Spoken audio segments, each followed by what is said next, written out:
Hello. Wow, this is loud. How's everybody doing? Good. My name is Kalela Williams, and I am the director of the Virginia Center for the Book, which produces the Festival of the Book. Thank you. And of course, we are part of Virginia Humanities, which is the state's Humanities Council. We're really happy that everybody's here. This is one of our signature events, and just so excited to welcome Sadeqa Johnson here with Tochi Eze to talk about her book, The House of Eve, which, it's such a great book, my God. If you haven't read it, it's so awesome. So I just want to give a special thanks to the Virginia Festival's premier sponsors, Michelle and David Baldacci, big champions of reading and literacy, and we're so grateful to them. We are also grateful to the Anne and Jean Worrell Foundation, Dominion Energy, and the Joseph and Robert Cornell Memorial Foundation, who've supported us for so many years, and we're very thankful. And of course, I'm going to ask that everybody silence your cell phones, put them on airplane mode. You know who you are. It's okay. It always happens. Turn off those alarms, all that stuff. And of course, keep an eye on your exits. Just know where they are. The closest one may be behind you. If you see something, say something, of course. And if you need something, or if there's something that seems amiss, let Krista or I know. And I've got Athena in the back, who will also take care of any needs if anything arises. Athena's my boss, so she's our deputy director of Virginia Humanities. Really excited to have her here with her daughter. At the conclusion of the panel, the Jefferson School will be selling books in the cafe. I encourage you, if you haven't gotten one from the library, please get one. Again, it's a really great book, and they'll also have copies of her new book as well. This is a great way to support not just our authors, but also supporting this wonderful organization and this wonderful space that we are very privileged to be in today. And I would like to note, of course, that festival authors and speakers represent themselves. They do not represent Virginia Humanities or the University of Virginia. And now I'm going to welcome Krista. Krista, I'm blanking on your last name. Farrell. Krista Farrell from the JMRL Library System. Thank you. All right. Thank you, Kalela. Hello and welcome. My name is Krista Farrell, and I'm the Assistant Director of the Jefferson Madison Regional Library and also the Central Library Branch Manager. JMRL is excited to be here tonight with author Sadeqa Johnson and Tochi Eze. Thank you to everyone for coming out tonight for this special event. I'd also like to especially thank the JMRL Friends of the Library and our partner, Virginia Festival of the Book, for making this event possible, as well as our author and moderator for taking the time to celebrate JMRL's Same Page Community Read. Thank you also to our venue host, the Jefferson School African American Heritage Center. Each year, JMRL works with the Virginia Festival of the Book and the JMRL Friends of the Library to highlight a celebrated author and distribute free copies of one of their books throughout the JMRL service area. This year, we gave over 700 copies of The House of Eve away. Did anyone here get one? And if you did get a free copy from the library, do feel free to pass it on or put it in one of the local free libraries in your neighborhood. Anyway, then JMRL hosts book discussion groups throughout the month of March related to the themes presented by the Same Page book. This year, we feature best-selling author Sadeqa Johnson's House of Eve. Set in Philadelphia and Washington, D.C. areas during the early 1950s, this book follows the lives of two young black women and the choices they make. Themes include motherhood, reproductive choice, racism, classism, and the importance of education. And there's even a little library and librarian appreciation snuck into the plot of the book. I think libraries are in almost all of her books. I just read the newest book, and it definitely has a library in there too. Anyway, JMRL is deeply appreciative of our Friends of the Library for supporting the Same Page Community Read for the last 8 years. I need to mention that the 2026 Spring Book Sale starts in just a few weeks at the Albemarle Square location. I hope you enjoy the conversation tonight, and thank you again for your time and support. Now I'm going to read biographies for our two speakers. So our author biography, Sadeqa Johnson, is the New York Times bestselling author of 6 novels. Her novel, The House of Eve, was an instant New York Times bestseller, Reese's Book Club selection, NAACP Image Award nominee, Goodreads Choice Award finalist, and a Target Book Club pick. Her previous novel, Yellow Wife, was the Library of Virginia's Literary People's Choice Award winner, Goodreads Choice Award winner finalist, Hurston Wright Foundation Legacy finalist, BCALA Literary Award honoree, and a Barnes & Noble Book Club selection. Her new novel, Keeper of Lost Children, is on sale in February 2026, so it's already out there. And she's originally from Philadelphia, but currently lives near Richmond, Virginia, although she's been traveling, it seems like, for the last 2 months. For more information, you can go to www.sadeqa.net and on Instagram @SadeqaSays, and you will see all the places she's been. So Toche Eze, our moderator, is a writer and lawyer from Nigeria. She holds an MFA in fiction, is completing her PhD in English literature at the University of Virginia. And she also has a new novel out called This Kind of Trouble, and that's her first novel. So welcome, and they are going to take the stage now.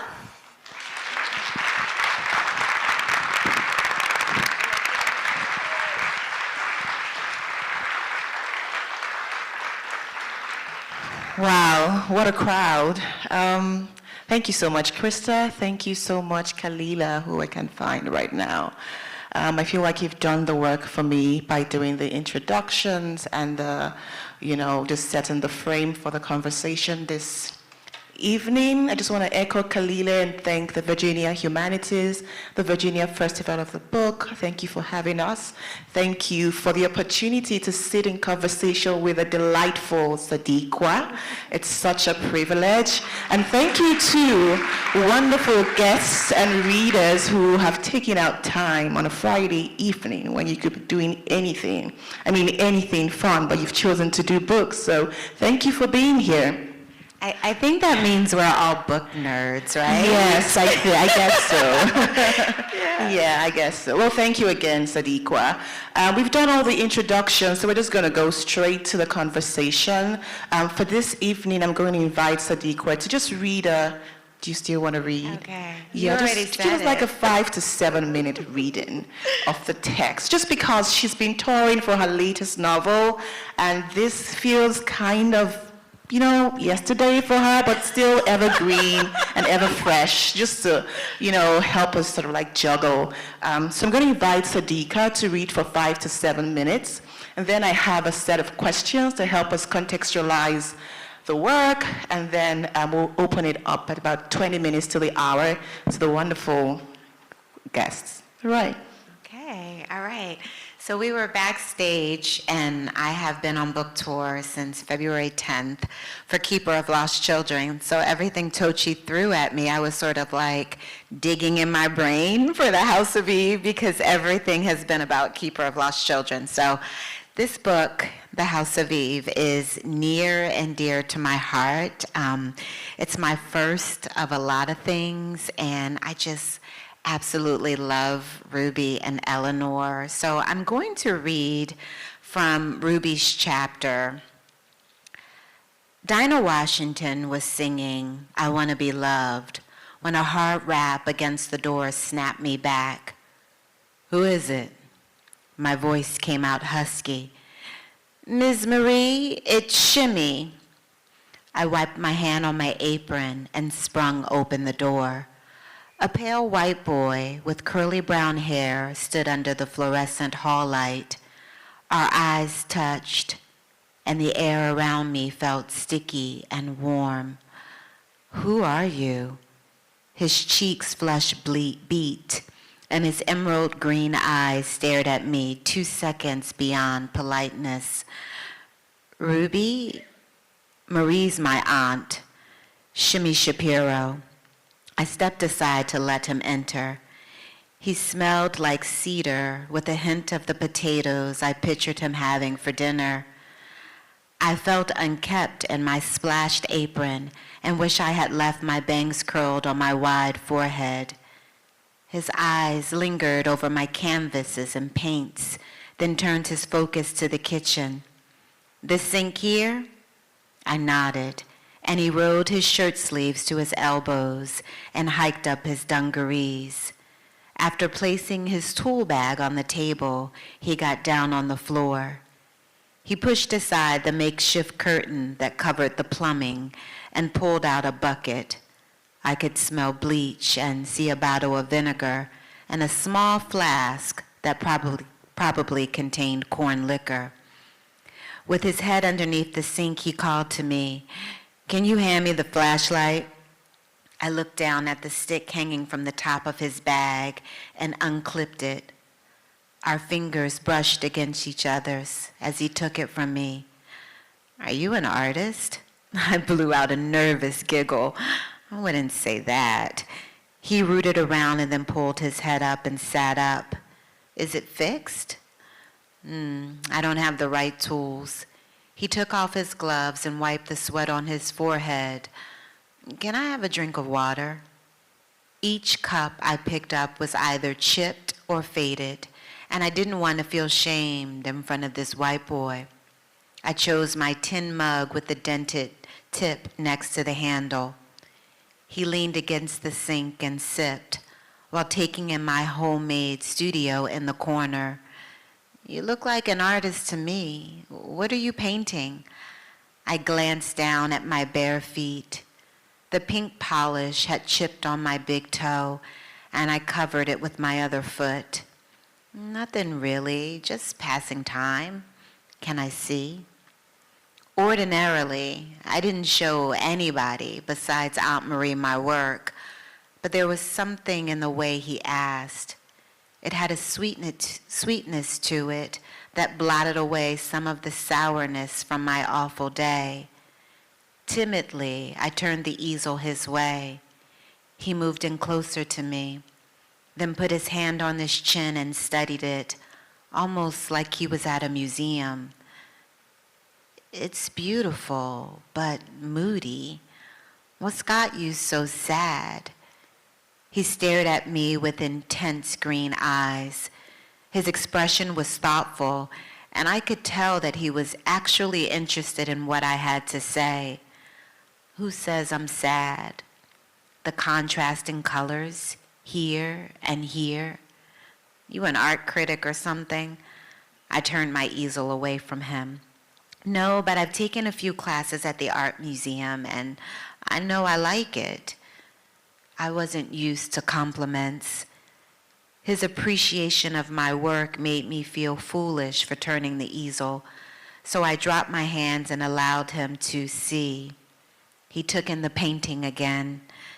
In the middle of the page was a large head with grossly oversized, bloodshot eyes.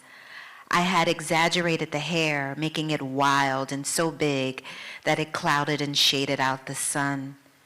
Down in the right-hand corner was an oak tree with a knothole in the center. Peeking from the hole was a small blue bird searching for the light. Shimmy stepped in closer, tracing the bird with his fingertips. After several seconds passed, he uttered the word, "Lovely." I wrapped my arms around my middle, suddenly feeling exposed. The bird says it all. The tiny bird was the only object on the painting that was bright and in full color. "Thank you," I mumbled, finally, having not realized that I had been holding my breath until the words left my body. "May I?" He reached for my paintbrush. I nodded, and then he dipped the brush in my smear of yellow and dabbed in streaks through the big head's hair. It added the perfect contrast to the bird's blue. "If you don't like it, you can cover it with black." "No, it's nice." My heart was thumping like I had just taken the stairs 2 at a time. Shimmy stood so close to me that we were almost touching. The way he stared at my painting made me feel like he was peeking at my soul. He finished his water and then put his cup in the sink.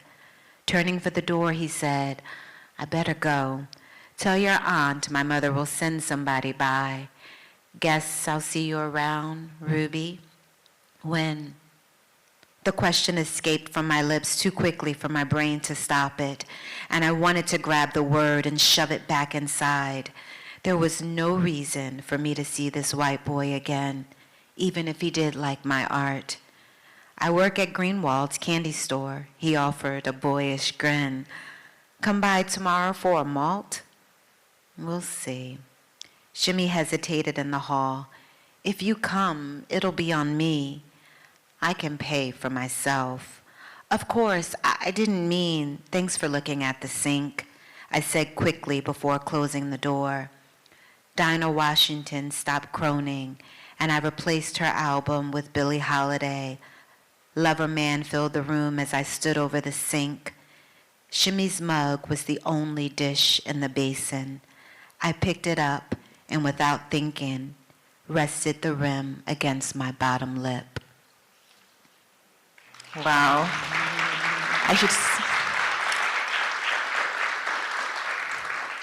I should tell you, Sadeqa, it was such a thrill hearing this scene in your voice. I don't think I had sort of like the same experience when I was reading it. But I just read this book and I have like all kinds of feelings and thoughts and sentiments and questions. But I'm not going to sort of like overwhelm, our wonderful guest of Sadeqa. So let's just start with some basic preliminary contextualization. Can you give us a sense of the origin of this work? What is the story and how did it come to you? So I had written Yellow Wife, which is my, thank you. Yellow Wife is my fourth novel, but it was my first historical. And when I was finished with it and it had gone out into the world and people loved it and it did all the beautiful things that it did, I remember thinking to myself, well, maybe that's just it. Maybe I was just a one historical fiction wonder and I should think about something else. And at the time, my daughter was in middle school and she was in love with Jason Reynolds. I don't know if you guys have read the Track series. And so I was like, maybe I could write something like that. Like I'll write the Track series, but I'll change it around a little bit. Maybe, my kids, instead of running track, would be musicians. I had this whole thing planned out in my head, and I went to this little retreat, and I started working on, I thought it was going to be 4 different stories. And when I came back, I was telling my agent, and I said, I'm going to write this YA series, and so these are the characters. So one character I had written like 60 pages, and I'm breaking it down for her. Another character I think I had written like 30 pages. And then the last character was a girl named Ruby. And I said to her, Ruby is a girl who is young and smart. She's very voluptuous, so when she walks through the streets of North Philadelphia, grown men catcall her on the street. So I know she's in sexual danger, but I also know that she has a mother that wished she never was born. And my agent said, well, that's the story that I want to hear. And I'm like, but that's all I have. Like I had 60 pages of this character and 30 pages, and I just had those 2 sentences, and she said, and I think that you're supposed to write an adult novel. So I took that idea, and I started to think about things that my grandmother told me. She got pregnant with my mom at age 14, and she gave birth to her at 15. This was the 1950s. She was unmarried, and this was not what good girls did. And so she said that she was the black sheep because my mother was born in shame and secrecy. So much so that my mother said she didn't know that my grandmother was her mother until she was in the 3rd grade. And growing up, I could always feel this tension between them, but I could never quite put my finger on what it was. And so I was wondering, like, okay, what options did my grandmother have in the 50s when she found herself pregnant and in trouble? Like, what were the options? And so I went to my favorite place, which is the library, and I found a book by a woman named Ann Fessler, and it was called The Girls Who Went Away.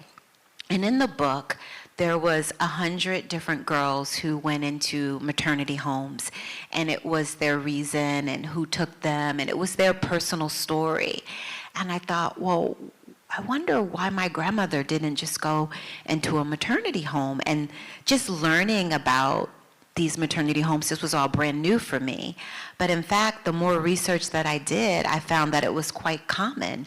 Between 1945 and 1975, 1.5 million babies were born in these maternity homes.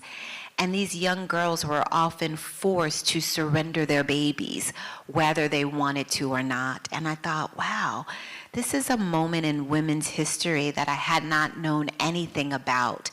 And when I learn about those moments that are largely covered up or erased or sort of put to the side, those are the ones that kind of fire me up. So on the inside now, I'm starting to get fired up. I'm like, okay, unwanted, a girl who gets pregnant out of wedlock, maternity homes, like there's some meat on this bone.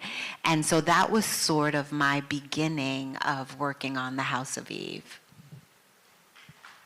Yes, please, hug it. Thank you, Sadeqa. It's really fascinating to sort of like hear you talk about Ruby, especially as you just finished reading that opening scene. There's such a tenderness that you depict Ruby and Ruby's relationship with Shimi. And I'm careful not to give too many spoilers. Yes, no spoilers. Yeah, no spoilers. But also, like, you've sort of like, you conceived of this teenager in the 50s who is hypersexualized, right? Who doesn't have the privilege of just growing up innocent, right? And then you sort of like, you know, put her in the context of this friendship with Shimi. No spoilers still. She just read about Shimi. Yeah, I mean, I'm trying not to be all over the place. I'm trying to reel it in, right? But I think that, you know, the book plays on multiple, it's a really layered book, really, which is one of the things that's so fascinating. And so there is multiple themes, right, that you have going on, right?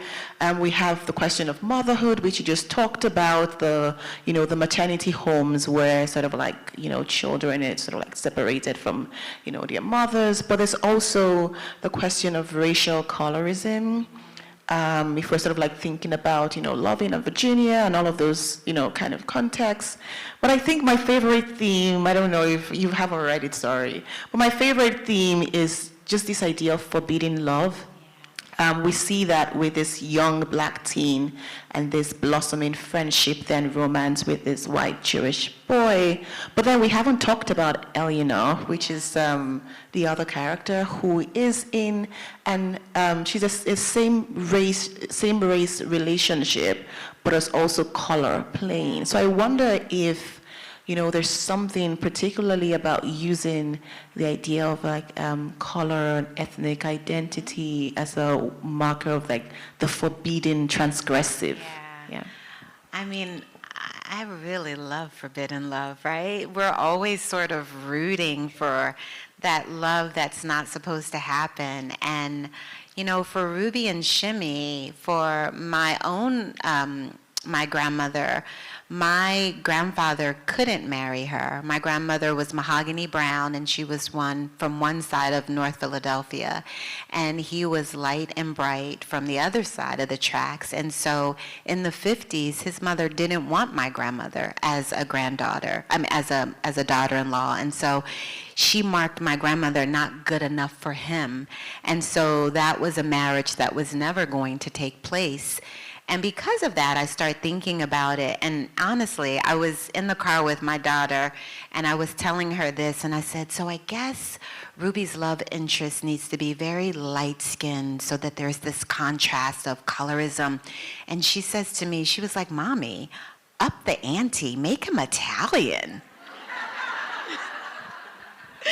And I thought, okay, that felt a little Bronx Tale to me. I don't know if you saw the movie The Bronx Tale, but that felt a little Colosino, you know, to me.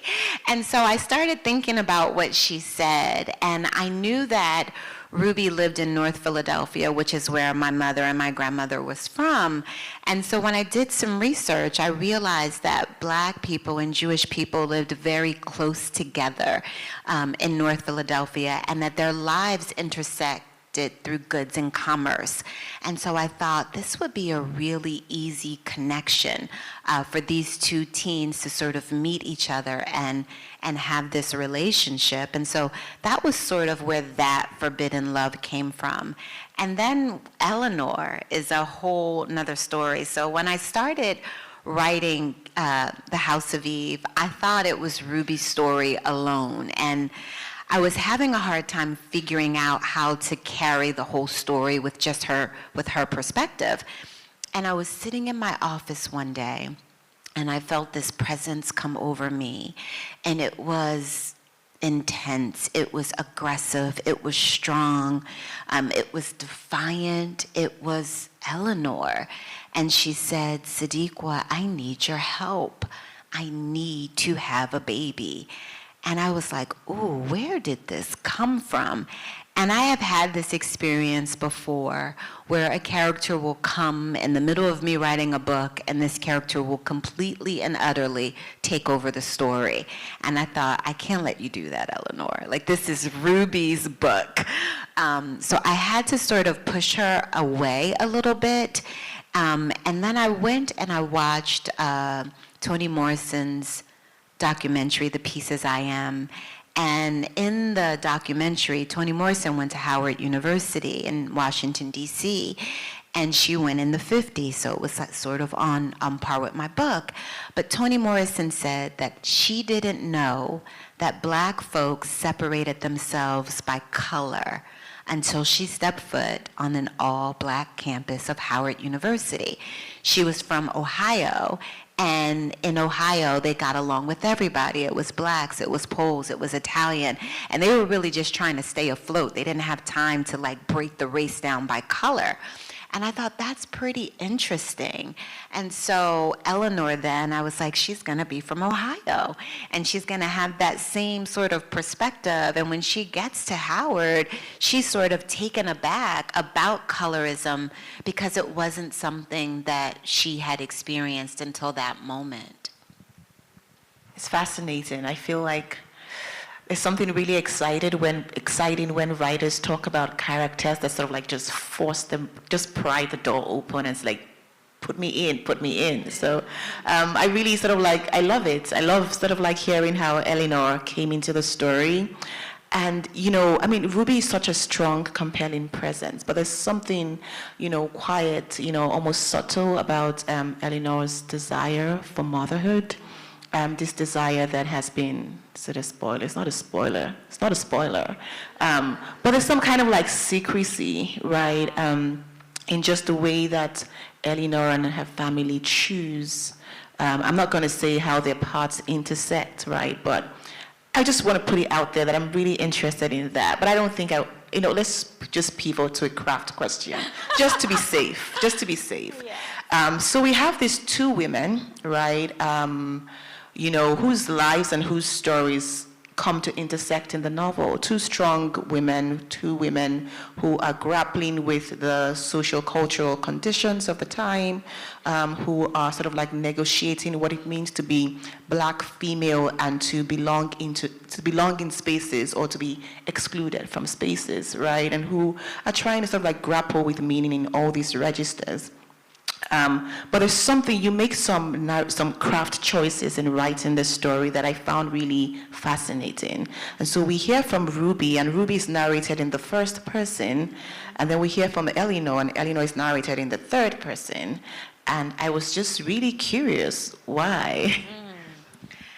The choice of first person and third person was largely because I did feel like Eleanor wanted to take over the story. And when I wrote Yellow Wife, Phoebe is first person. And she's first person because I wanted you to walk through the story almost as if you were her. I wanted you to feel everything in that first person. And that was the same experience I wanted my readers to have with Ruby. Well, when Eleanor came so aggressive, I thought, well, let me put her in third person just to sort of push her back a little bit so that we had a little bit of space where she wasn't kind of crowding Ruby. And I write the story Ruby, Eleanor. And I really, I read novels to study craft. And I was reading Before We Were Yours by Lisa Wingate, which was a heavy influence in my head. And I love the way she had used that A, B, so that you could read 2 chapters, get both characters, and then go to bed because you felt kind of satisfied. And so I wanted that same feel for Ruby and Eleanor in the House of Eve. You succeeded so well. I think there definitely is a kind of rhythm in how we move through the story. And I also think that there's something perhaps intuitive in sort of like your decision to, write Eleanor in the third person. Because Eleanor, I wonder if Eleanor was reading in the first person, she's older, she had more agency in the novel, she probably would have crowded on some of that space you're talking about that belonged to Ruby. So I think it just all came out just so wonderfully. Well, thank you. Yeah, so good job. Thank you. Good job. She's reading 6 novels. And she's studying for her PhD, so this is a major compliment. Yeah. So let's just talk about, I'm going to open the question to the audience in about 2-3 minutes, but I want to sort of like get a sense of writing practice. You've written 6 novels. That is an entire lifetime of work, I feel, for some. That is like a career, collection for some writers, right? So what does that look like? Just the idea, the process of putting together complete work. I heard you sort of like talking in the backstage about wanting to start work on your next novel. And I'm like, what? Just like let it sit a bit. Let's have, yeah. But I'm really curious to know your writing practice. Well, today was supposed to be like day 1 of like working on a new novel because things are starting to slow down just a little bit. So today I just told myself, you just have to sit here for 2 hours. Like you don't have to write 6, 7, 8 hours. Like give yourself some grace.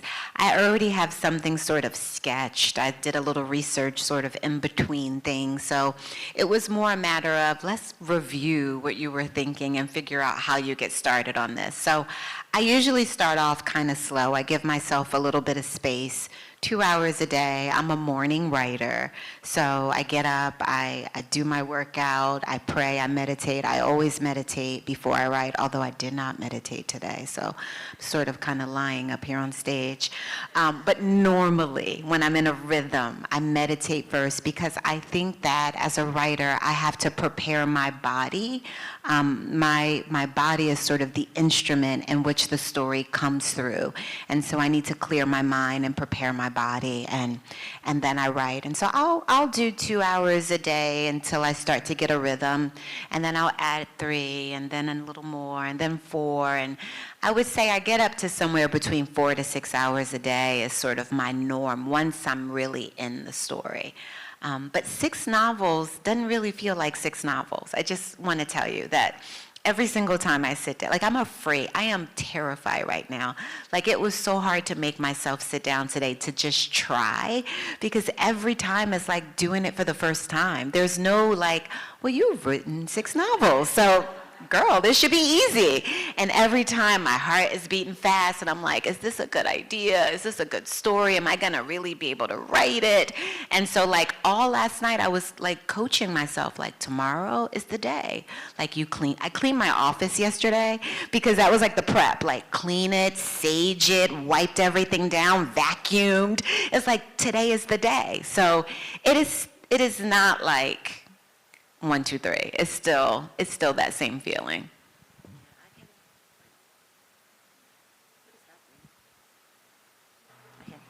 I can imagine. I'm going to sort of like open the questions up to the audience, but I also wanted to just quickly throw in, there's something about, the writing process or the writing craft that is just really jealous. And so you're sort of like talking about 2 hours or 6 hours, and I'm thinking you have a life, you have a family, you have kids, you have the entire outside world encroaching in your space and your mind. So there's something really phenomenal about just actually doing the 2 hours, even if you don't know whether you're going to be able to do it again. I think there's just something about showing up, and I just want to, give credence to that. So thank you. Thank you for today, for day one, for day one of book 7. Who knows, next year we might be here again, and then we're hearing, some wonderful story about craft. Now I'm going to sort of ask Krista to help. Do we have members of the audience who have questions? I have one person here. I'm not wearing my glasses, and I'll just let Krista worry about this. And I should have asked earlier, because I know Tochi was worried about spoilers. Who has already read House of Eve? Oh, see, it's a community read, so a lot of people have read it already, so we should have told you it's okay to... All right, who was the first hand here? Thank you. Hi. Hi there. I was wondering if you could talk a little bit about how much authority, if that's probably not the best word, you have over the cover image, and talk a little bit about the cover image and how you chose it for this book. Yes. So I do have authority. Thank goodness, over the cover. And so I'm very involved in the entire process of the book, going through the publication process. Our first idea, or the art department's first idea, was 2 girls on the cover. And it just didn't look right. It just didn't have that feel. And so, I said, let's go with the one girl. And so we settled on a picture that could be either Ruby or Eleanor, right? So it could be, one girl in college or one girl at a maternity home, and you could use your imagination from there. Hi, first, thanks for being here. I had the good fortune to discuss this book yesterday with my book club that meets at the Central Library, which Krista just wonderfully coordinates. It's such a great experience. And a couple of questions that came to my mind. First of all, how did you come by the title, The House of Eve? The original title was Where the Bad Girls Go. And when it started going up the production chain in my publishing house, it was thought that it sounded like a thriller, it sounded like a YA book. And so they sort of started giving me suggestions of what they thought was good for the book. And it was between Wayward Girls and The House of Eve. And I thought The House of Eve just had so much punch to it, and so that's how we landed on the House of Eve. And just one more, please. At the end of the book, where we have the ophthalmologist meeting unknowingly with the adoptive parents of the daughter, the question came to me, okay, now what's going to develop from this combination, this interaction? Where's the story going to go next? Well, I will say that I don't normally write sequels, but I do have carryover from one book to the next. So if you read Yellow Wife, there's, a little Easter egg in The House of Eve. And if you read The House of Eve, there's an egg and 2 slices of bacon in Keeper of Lost Children. So you will get a little carryover. So hopefully for those who read The House of Eve and you just don't feel like you were satisfied, there's some story in the next book that will help you. But really, to be honest, that was sort of it. Like, that was the end of the book. And I understand how you feel, because I just finished reading a book and I was like, I needed 2 more chapters. I needed 2 more chapters. So I know how you feel, but that was sort of it. Hello, thank you so much for coming. This is a great talk. I want to ask, when you're the love interests of these characters are just so deferential to their mothers and everything, and I want to ask, what made you pair up these really strong and ferocious women with these kind of men who kind of are a little bit more subservient? Is the question about the mothers or about Ruby and Eleanor? More about the love interest of William and Shimmy, and why did you write them so deferential and it's kind of weaker to the female characters? Yeah, I just felt like the mothers of that time were a little bit more aggressive about what they wanted for their sons.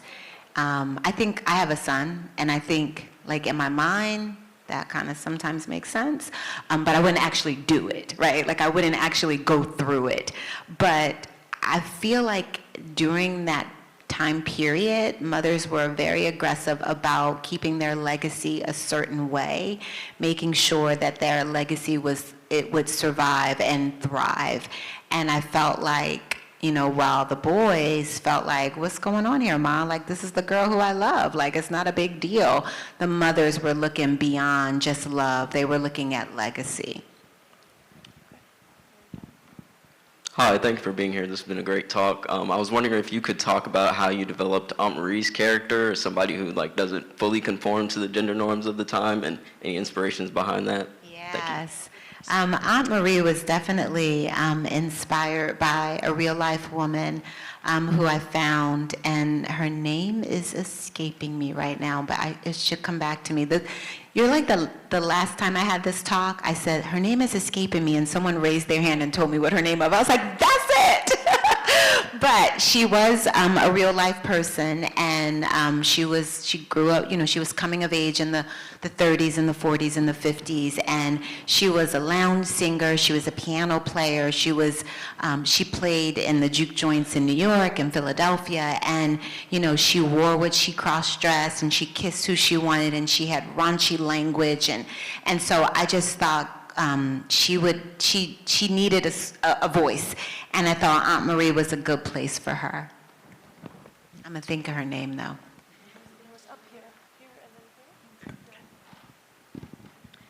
Back to the title for a minute, the controversy between the House of Eve and the House of Magdalene, that what it truly was, I guess. I found that really disturbing to read, and I've read books about Ireland that had done the same sort of thing. And I'm wondering about the research that you said you did with maternity homes. And was that the common theme, that these good Catholic nuns or Christian people or whatever did almost like a displaced anger or displaced sexuality or something to that nature that required them to be so abusive, in other ways? Yeah, it came up in my research. It wasn't anything that I made up, and like you said, it happened in Ireland, it happened in Canada, it happened here in the United States, and that was sort of the nature of the beast. Shame the girls. You were wrong, you sinned, and take the baby. So that was sort of the format. There were some places that I found where the girls didn't even have names. They just gave them numbers. And so there was a lot of mental abuse in these maternity homes for these young girls. And just one more point. The contrast or the irony between the House of Eve and Catholic nuns, I mean, you would think, and I know that you didn't put that in the story, that was the title, but there is a paradox, I guess, maybe, between calling it Eve, the first mother of all mothers, and yet the abuse that they went through was, Well, the Eve part was also in Eleanor's story. So when Eleanor was picturing the girls and she just didn't know their name, she just called them Eve. So that was sort of where the Eve part came from. Thank you. Hi. I just wanted to say I loved your opening line about being early. Grandma said, don't ever be late, and I'll think of you every time I make a doctor's appointment. When they say, your appointment's at 11, but be there 15 minutes early, then when's the appointment really? My question for you is, the ending was so wonderful. Did you have that in mind throughout the time you were writing the book? Because it was just the perfect ending. I appreciate that, because people give me flack on that ending, so thank you. I did not. I originally, so since you guys mostly have read the book, I'll say this. I originally had written the whole book and didn't realize that the characters never came together in a scene. It didn't dawn on me. I was just writing their stories. And it was my agent who pointed it out. And so my original draft, the epilogue was written in Mina's voice. So it was Mina's voice that the epilogue was written in. And she said, yeah, I just didn't get that satisfaction. She was like, maybe give it another try.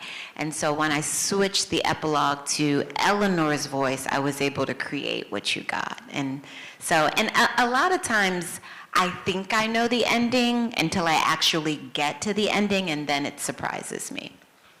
So wonderful the way it all came together. Thank you.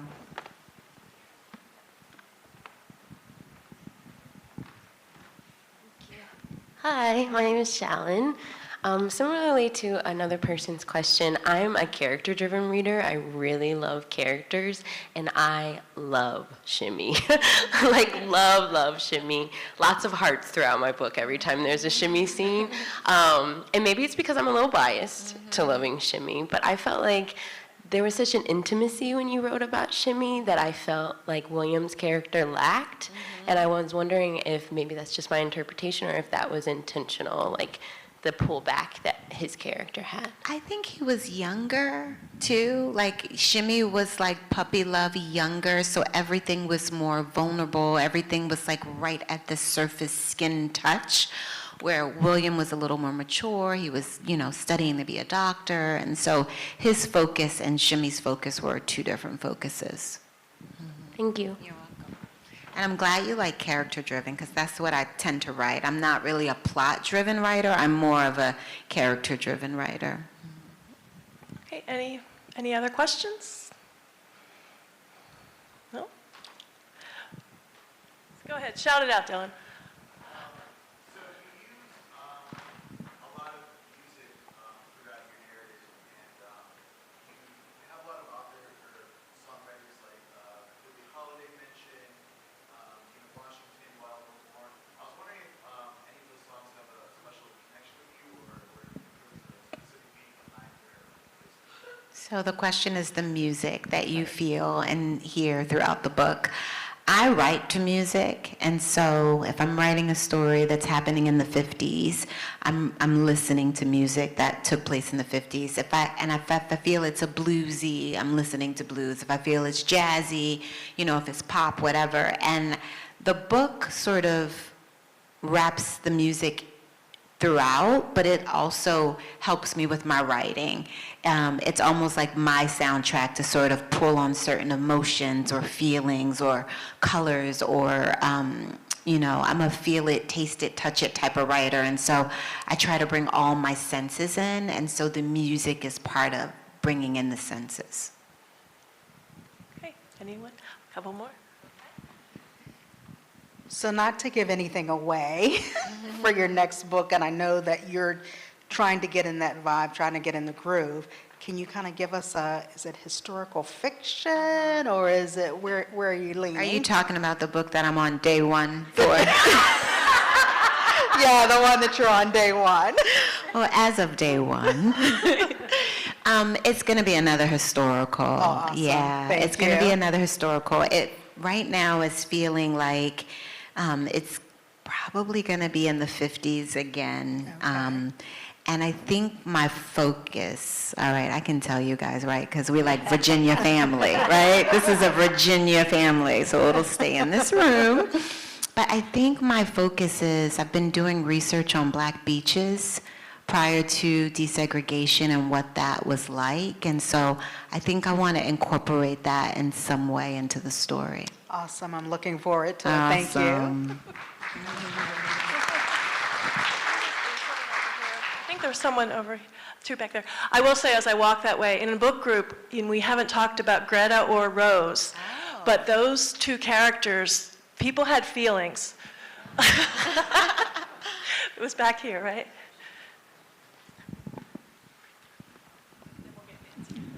Hey, so I was curious about Black grandmotherhood, because I think we've talked a lot about motherhood, but we had two really interesting and contrasting grandmothers in the story. So I was wondering if you could talk a bit about your inspiration for them and just kind of how you came about the conceptualization of the grandmothers and kind of their roles in their grandbabies' lives. I think the grandmothers, particularly Ruby and Ruby's story, was really important because her mother was unavailable. Her mother wasn't there. And so oftentimes when that is the case, the grandmother has to step up and be mother. But then it got to the point where it gets to the point where grandmothers can't always do it because they're older and they're ailing and that sort of thing. And so you sort of see that play out in the story. But I always think of my own grandmothers. Both of them have passed away, and I'm always remembering things that they said to me. I was sort of the girl who sat at the elders' knees, and I was listening to what was being said and to what was not being said, and sort of kind of keeping it all compiled in my head. Do you think this book could have been written at any other, I don't mean written by you, but placed earlier, later, or did it really have to be in 1948? I'm just interested. Yeah, I mean, the phenomena of the maternity homes from my research was 1945 to 1975. And then in my own family, my mother was born in the 50s. And so I was able to sort of combine those two things together. I knew I wanted to write another historical, and it just sort of fit with the themes of the book. But maybe. Okay, we're going to take two more, if there are two more, and then we'll be finishing up. Hi, thank you so much. I'm curious if you could speak to what Eleanor needed when she left and ran away back to Ohio. Like, what did she really need? I always feel that in a woman's life, at some point, she needs to go home. And that's what I was feeling, like she was overwhelmed, she had had enough, she felt lied to, like she needed to go home. She needed to see her mother. She needed to be in the comfort of her living room and smell the food in the pot that her mother cooked. She just needed to be home. Thanks. One more question?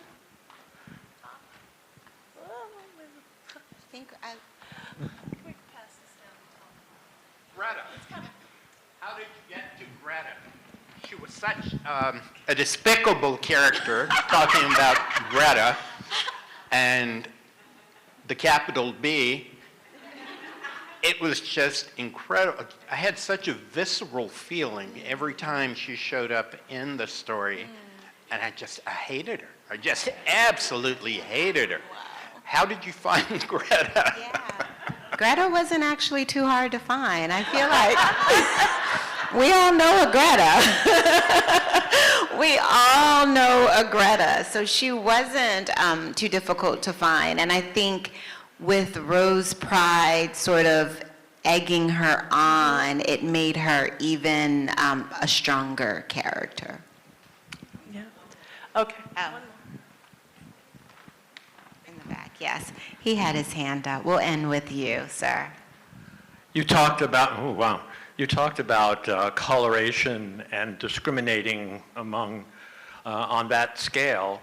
Well, there's other scales that would be, class scales and appearance, looks, and so many. And I would guess that they would all rank people differently.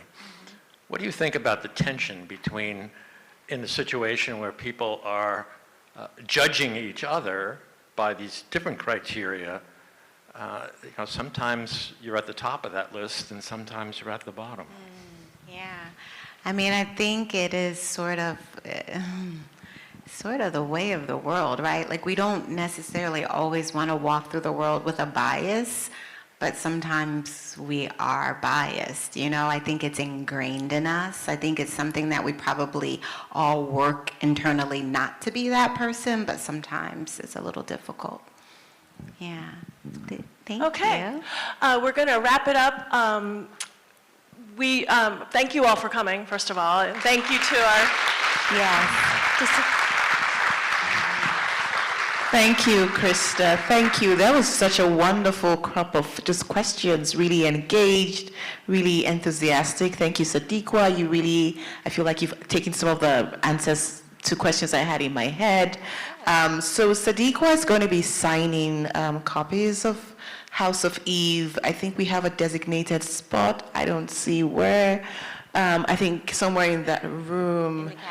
In the cafe. But I just want to say thank you once again to everyone for being here. Yes. This was such a lovely novel. I can't wait to call my sister and say, pick up this book and read it at once. And before you guys get up, can I please take your picture? Yes, friends? please. We Could want to you, take yeah, could pictures. you guys hold up your copies of The House of Eve so that I can take a picture of you? And as you're getting your copies out, I just want to say thank you to Tochi for being an amazing moderator. Can we give her a round of applause? Okay, so I'm going to come down there, and then Tochi, will you take our picture? Okay.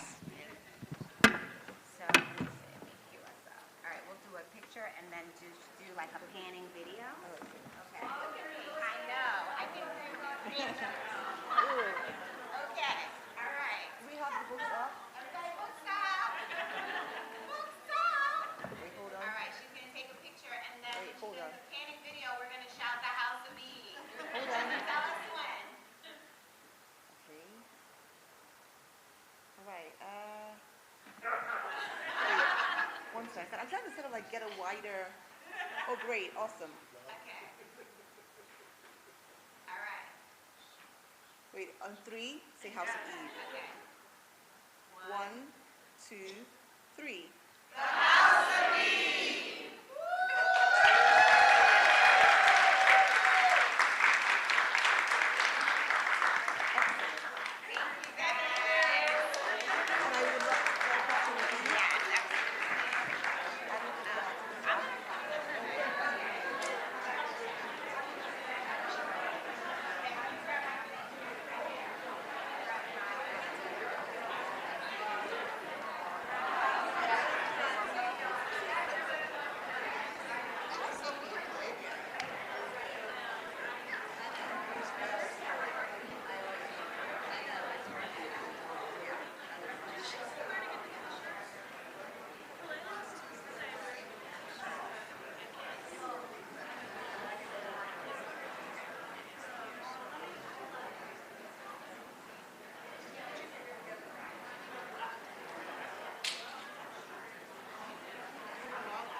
Just one more thing. Several people asked about where to get Virginia Festival of the Book t-shirts that you see people wearing, and Kalela was supposed to tell people about the merch, but I think she forgot. Anyway, I think you said the Vault downtown, I think, but they have merch and t-shirts available, so please support the festival with those cute t-shirts.